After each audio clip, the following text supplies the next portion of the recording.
Vamos a abrir nuestras Biblias en el libro de Hebreos. En el libro de Hebreos.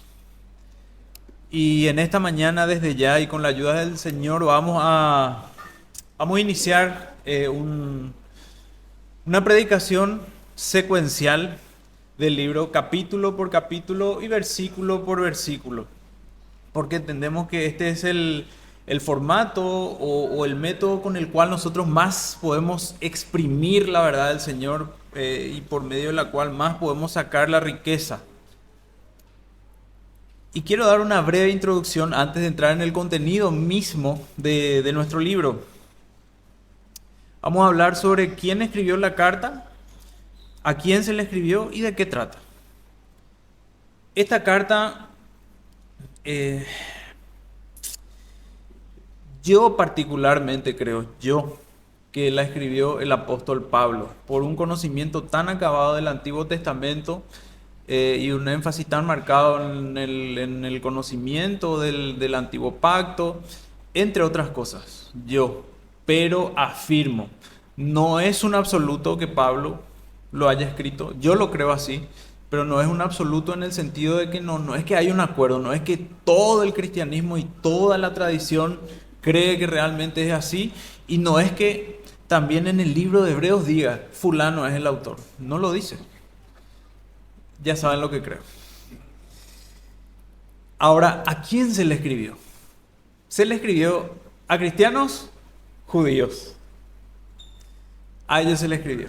En una época determinada de la historia, pero los principios que hay acá y el mensaje es relevante para todos nosotros, es para todos los creyentes.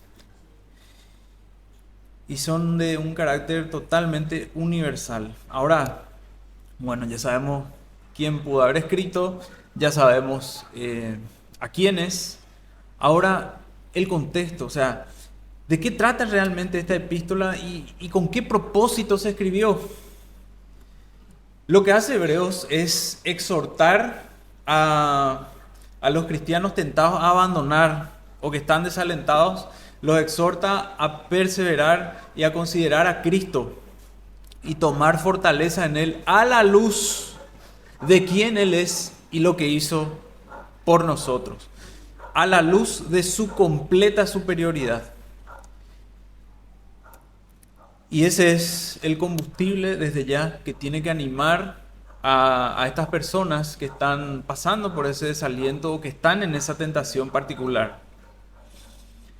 Y en el libro de Hebreos a lo largo vamos a ver que Jesús es superior a los profetas, es superior a los ángeles, que es más grande que Moisés, que es el gran sumo sacerdote y que es el mediador de un nuevo pacto, y que toda esa obra maravillosa y poderosa se aplica a la vida del creyente, a tu vida y a la mía.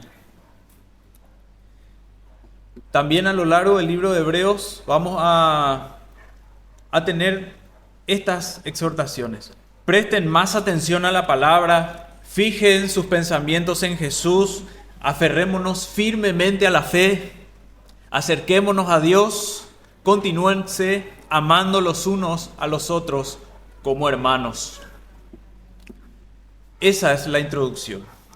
Ahora vamos al mensaje de hoy. Y para aclarar bien la idea, decidí llamarlo Cristo superior a los profetas. Cristo superior a los profetas. Y vamos a desarrollar la epístola de Hebreos desde el capítulo 1, desde los versículos 1 al 4. Y tratando de ir a la esencia del mensaje para una cuestión más didáctica, para que podamos aprender mejor del texto, lo dividí en 5 razones por la cual Cristo es superior a los profetas. La primera razón por la cual Cristo es superior a los profetas es porque Cristo es el cumplimiento mismo de la revelación. La segunda razón por la cual Cristo es superior a los profetas es que Cristo es el dueño de todas las cosas. La tercera razón por la cual Cristo es superior a los profetas es que es la gloria del Padre y sustenta la creación con el poder de su palabra. La cuarta razón por la cual Cristo es superior a los profetas es porque por su sangre purifica los pecados por medio de sí mismo. La quinta razón por la cual Cristo es superior a los profetas es porque está sentado a la diestra de la majestad de las alturas y es superior a los ángeles. A continuación, hermanos, vamos a leer nuestro texto bíblico, Hebreos 1, 1 al 4, el cual dice así: Dios, habiendo hablado muchas veces y de muchas maneras en otro tiempo a los padres por los profetas, en estos postreros días nos ha hablado por el Hijo, a quien constituyó heredero de todo y por quien asimismo hizo el universo. Hizo el universo, el cual, siendo el resplandor de su gloria y la imagen misma de su sustancia, y quien sustenta todas las cosas con la palabra de su poder, habiendo efectuado la purificación de nuestros pecados por medio de sí mismo, se sentó a la diestra de la majestad en las alturas, hecho tanto superior a los ángeles, cuanto heredó más excelente nombre que ellos. Amén. Hasta aquí la palabra del Señor, el texto bíblico, y vamos a la primera razón por la cual Cristo es superior a los profetas. La primera razón por la cual Cristo es superior a los profetas es que Cristo es el cumplimiento mismo de la revelación. Dios, habiendo hablado muchas veces y de muchas maneras en otro tiempo a los padres por los profetas, en los postreros días, en los últimos días, nos ha hablado por la persona del Hijo. Lo que el escritor trata de decir es que Dios habló, Dios se comunicó con su pueblo, se reveló a su pueblo varias veces y de varias maneras, con visiones, apariciones y por boca de los profetas. Pero en estos últimos días, dice el texto, nos ha hablado por el Hijo. ¿Qué significa la palabra profeta para entender mejor? Profeta significa portavoz. Eso significa profeta. Y en este contexto, en cuanto a la revelación, vemos que Jesús es mayor que estos hombres. ¿Por qué? Porque estos hombres tenían limitaciones. Los profetas eran hombres pecadores y Cristo no lo era. Dice, como cantamos hoy, y el texto bíblico de Isaías 6:5, entonces dije, ay de mí que soy muerto, porque siendo hombre inmundo de labios, dice Isaías, y habitando en medio de pueblo que tiene labios inmundos, han visto mis ojos al Rey, Jehová de los ejércitos. Otra limitación de los profetas, de los portavoces, es que no poseían el Espíritu de manera constante. La palabra vino a ellos, pero ellos no poseían la palabra. En cambio, Cristo dice la palabra y Él es la palabra. Tampoco ellos entendían la altura y las profundidades de su mensaje. Prueba de ello, 1 de Pedro 1:10. Y en la Nueva Traducción Viviente dice así el texto de 1 de Pedro 1:10. Incluso los profetas quisieron saber más cuando profetizaron acerca de esta salvación inmerecida que estaba preparada para ustedes. Conocer la revelación completa en aquella época, en las épocas pasadas, de ese lado de la cruz, no se podía apreciar con la claridad con la que tenemos nosotros ahora y la claridad que tenía Cristo. Después le tenemos como ejemplo también a Juan el Bautista. Juan el Bautista que dijo, yo no soy la luz, yo vengo a dar testimonio de la luz. Y también Juan el Bautista dijo que no era digno ni siquiera de tocar las correas del calzado de la luz verdadera, que era Cristo. Pero Jesús, hermanos, Jesús era mensaje y Jesús era mensajero. Jesús era mensajero y Jesús era el mensaje. Y aunque las cosas que los profetas decían estaban bien, palabra inspirada por Dios, amén, palabra autorizada por Dios, amén,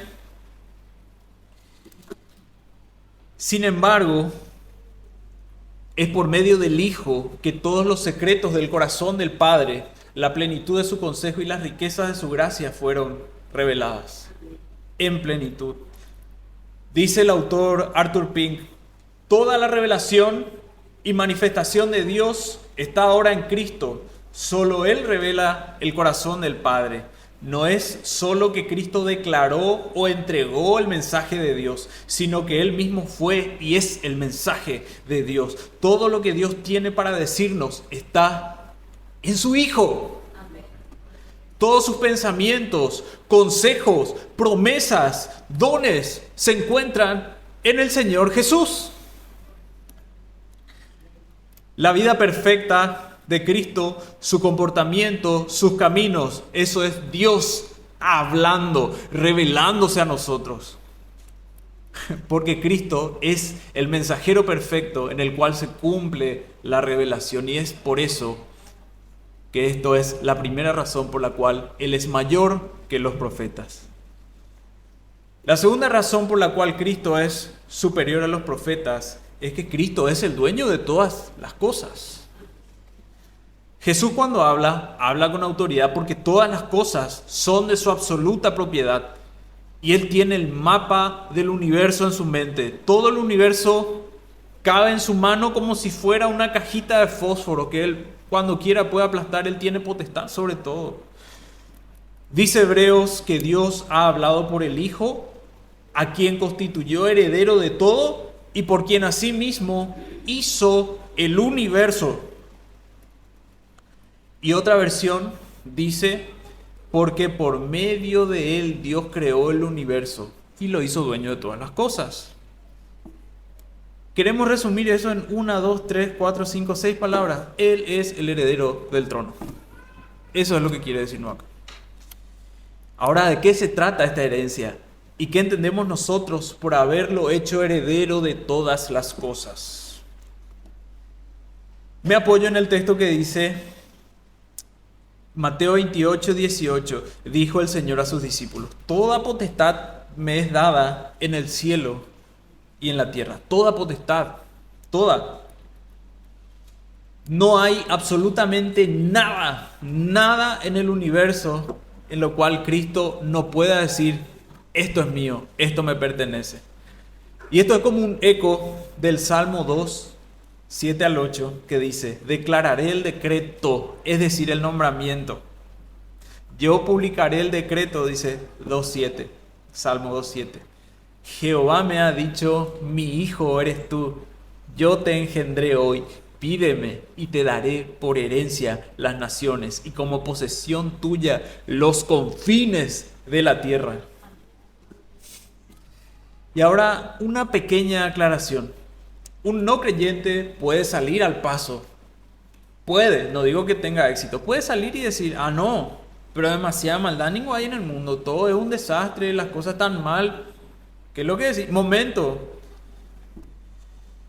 Que Él es dueño de la humanidad, va a ser, eso es vigente, es real, opera, Él es dueño de todas las cosas, pero ¿saben cuándo se va a hacer mucho más evidente para creyentes y para incrédulos?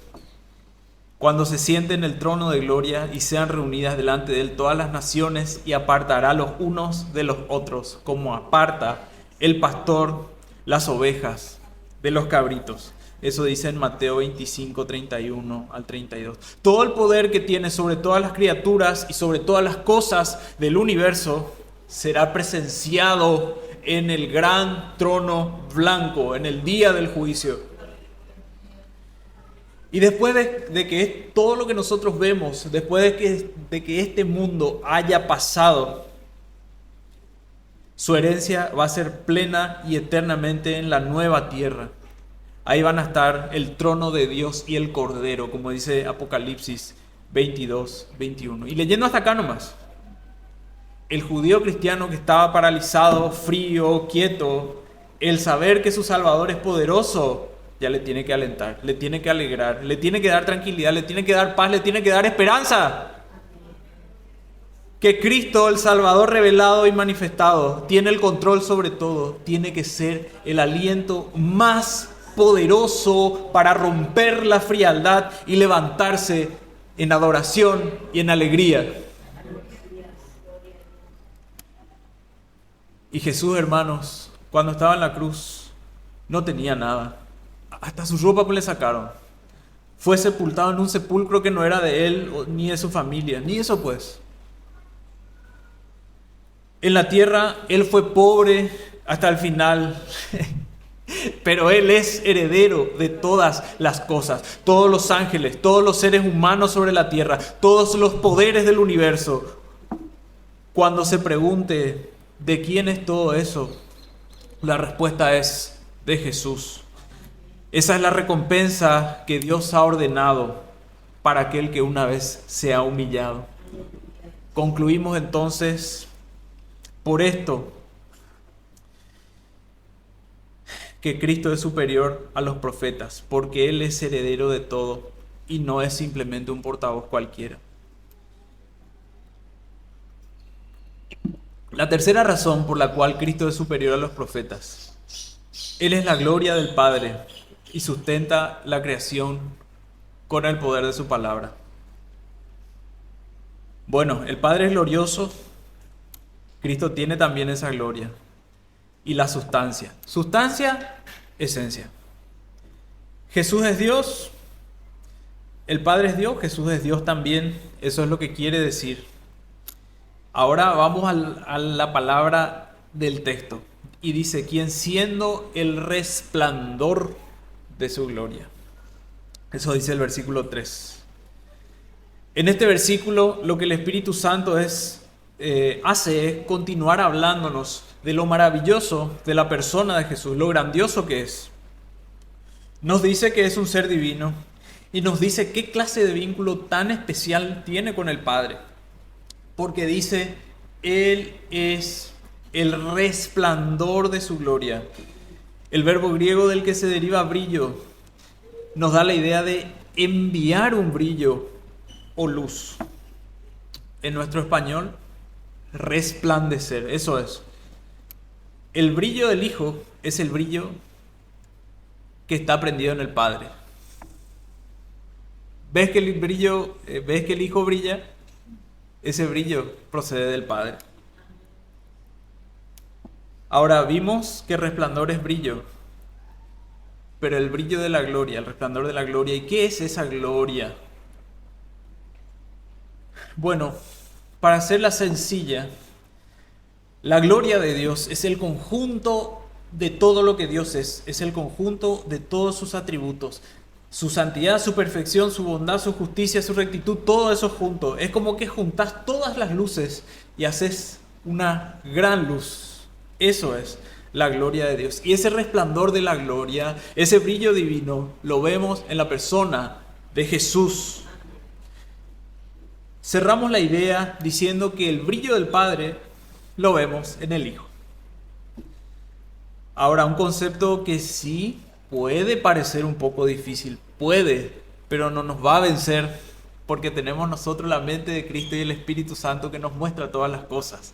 La imagen misma de su sustancia. Suena como un término muy de laboratorio, pero en realidad es fácil. Sustancia, esencia. El Hijo de Dios tiene el mismo poder que el Padre y es la imagen perfecta de su ser. Son iguales en esencia, son iguales en poder, son iguales en dignidad. Amén. ¿Vieron que no es tan difícil? Y acá para dar un ejemplo más, porque puede que sea un poquito confuso, pero no lo es. Vamos a decir lo siguiente en cuanto a hacer a semejanza.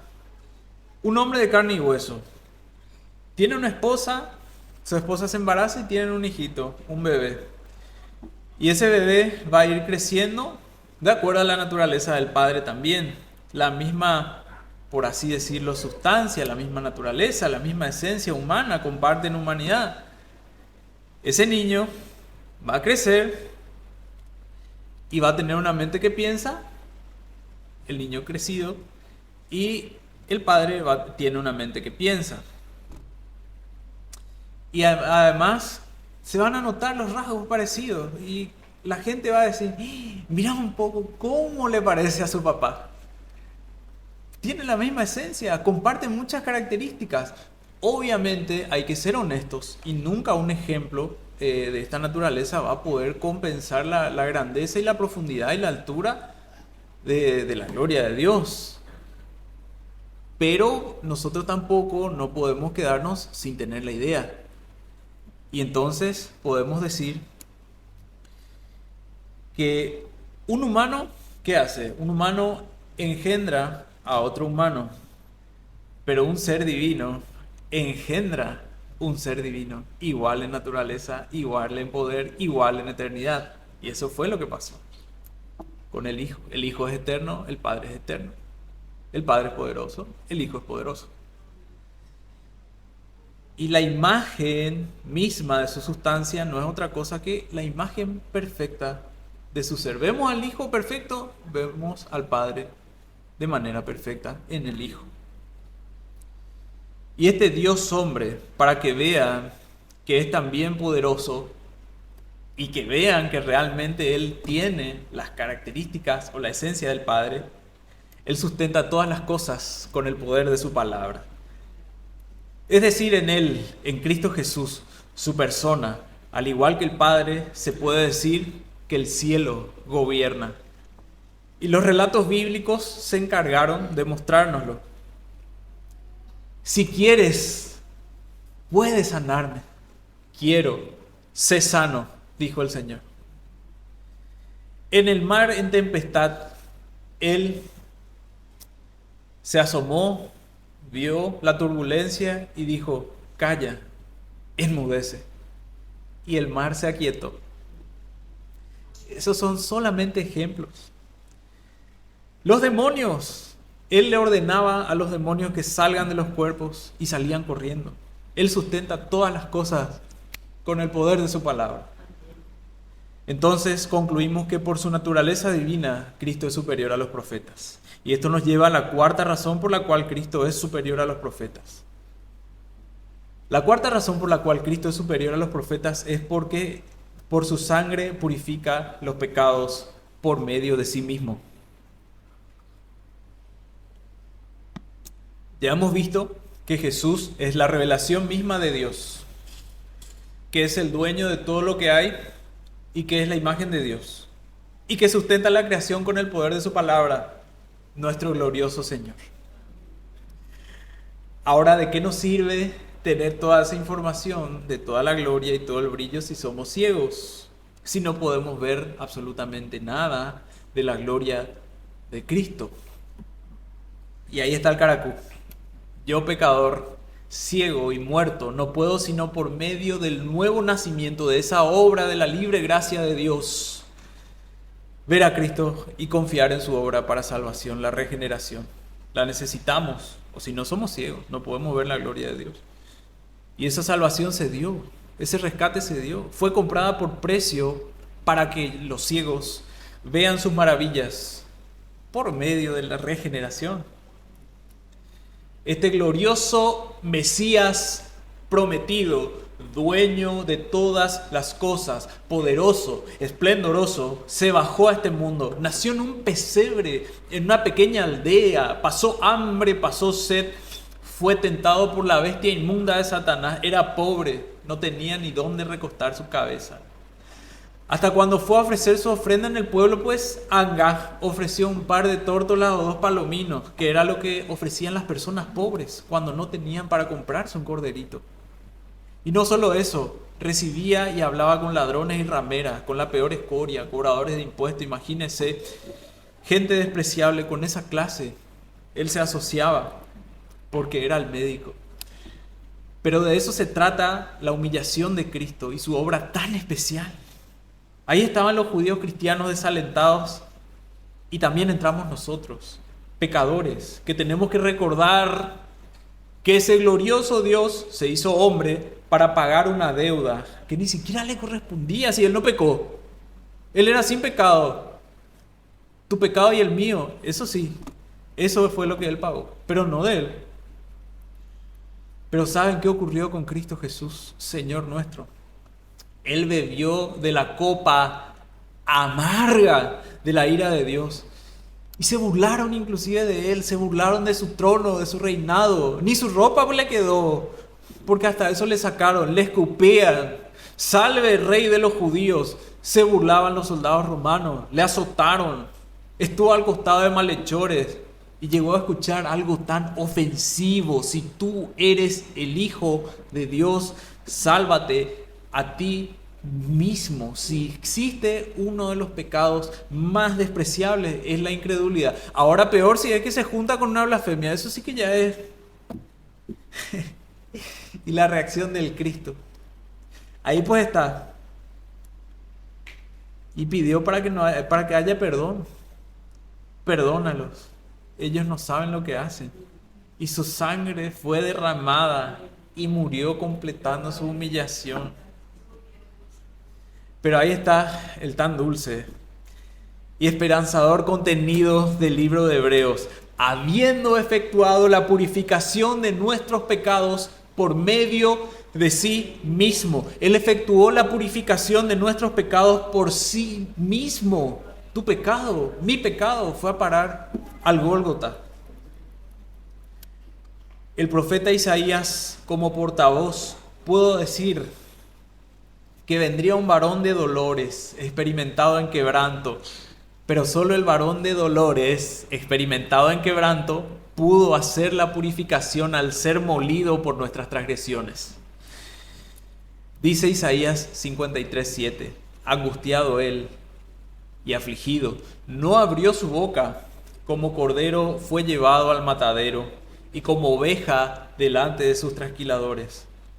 Enmudeció y no abrió su boca. Por cárcel y por juicio fue quitado, y su generación, ¿quién la contará? Porque fue cortado de la tierra de los vivientes, y por la rebelión de mi pueblo fue herido.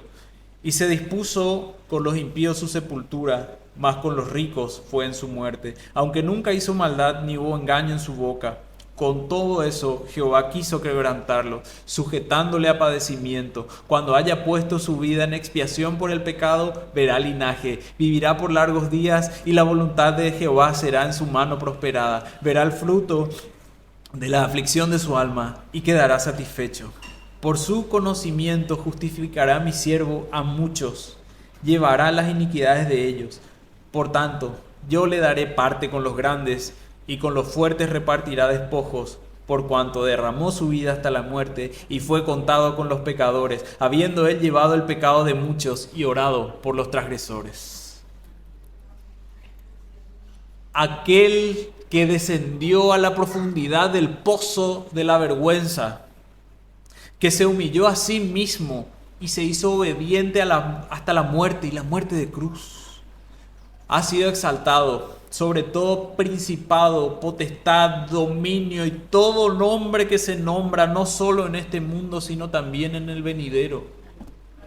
Y la purificación por y su majestad están conectadas. Habiendo hecho la limpieza de nuestros pecados por sí mismo, dice Hebreos, se sentó a la diestra de la majestad en las alturas. Por su misericordia y amor hasta la muerte, y porque por medio de él se purifican nuestros pecados, concluimos nuevamente que él es superior a los profetas. Y la quinta razón por la cual Cristo es superior a los profetas es porque está sentado a la diestra de la majestad de las alturas, y es superior aún a los mismos ángeles. Dice el versículo 3 que se sentó a la diestra de la majestad de las alturas. No hay palabras para describir eso. Es algo tan maravilloso. Recordar que Cristo está donde está ahora implica que mis pecados han sido borrados. Es tan maravilloso, es tan bello. Por encima de los ángeles, porque Él es el Hijo. Ningún ángel ocupa ningún trono como Él. Ningún ángel se llama admirable, consejero, Dios fuerte, príncipe de paz. Cristo es más que un ángel porque Él no solo cumple perfectamente la voluntad del Padre, sino que Él tiene poder al igual que el Padre. Como ya habíamos dicho, heredó todo el universo en gloria. Y la idea de que está por encima de los ángeles, que ya es de otro sermón, es que nadie está por encima de Él. Y a ningún ángel Dios le dijo hijo. Conclusión: Cristo es el portavoz final. Cristo es el heredero del universo. Cristo es el resplandor de la gloria de Dios. Él se revela como la imagen de la persona de Dios. Cristo todo lo sustenta. Los sacrificios de antaño no quitaban los pecados. El sacrificio de Cristo sí lo hizo. Los sumos sacerdotes de Israel nunca se sentaron. Cristo tiene su trono en lo más elevado de los cielos. Y por eso, hermanos, Cristo es mayor que los profetas. La palabra se ha expuesto, se ha explicado y ahora apliquemos. Hermano, vaya a la palabra. Nosotros, sabiendo que Cristo es la revelación, sabiendo que Cristo mina toda la Escritura y sabiendo que Cristo es el combustible para nuestra vida cristiana, que Cristo es nuestra esperanza, que Cristo es todo, no podemos abandonar la lectura diaria de la palabra de Dios. Vamos a la palabra. Como había escuchado una frase, creo que era de los puritanos, si tomamos la Biblia, veremos a Cristo en todas las Escrituras. Si nos cortamos la mano, y va a salir sangre. Así también, si cortamos una página de la Biblia, ahí va a salir la sangre de Cristo. Cristo está en todas las Escrituras. Toda la maravilla de Cristo la vamos a encontrar acá. Y tu corazón y mi corazón lo necesitan. Tenemos que conocer la voluntad de Cristo, la cual se reveló acá. Debemos ir diariamente a leer la Escritura, a estudiarla, a asimilarla, a aprovecharla. Usted todos los días se sienta a la mesa a alimentarse. Busque también alimento en la palabra del Señor. Una frase del hermano Sugel Michelin: lea la Biblia como si su vida dependiese de ello, porque realmente es así. Ahora, si Cristo es el Rey de Reyes, y esa es ya la segunda aplicación, si Cristo es el Rey de Reyes y Señor de Señores, toda nuestra vida, en todas las esferas, nosotros debemos rendirla a Él, hacerle partícipe de todo nuestro ser, de toda nuestra vida. Usted está en su casa haciendo los quehaceres, en todos lados, ríndale su corazón. Está en su trabajo, ríndale su corazón. Adórele con toda su mente, obedézcale en todo, ofrezca su vida entera como sacrificio vivo, santo y agradable a Dios, porque ese es su culto racional, dice Romanos 12. Ahora, finalmente, si Cristo es Señor y usted no le rinde culto, no le ama, no le obedece, usted está en rebeldía.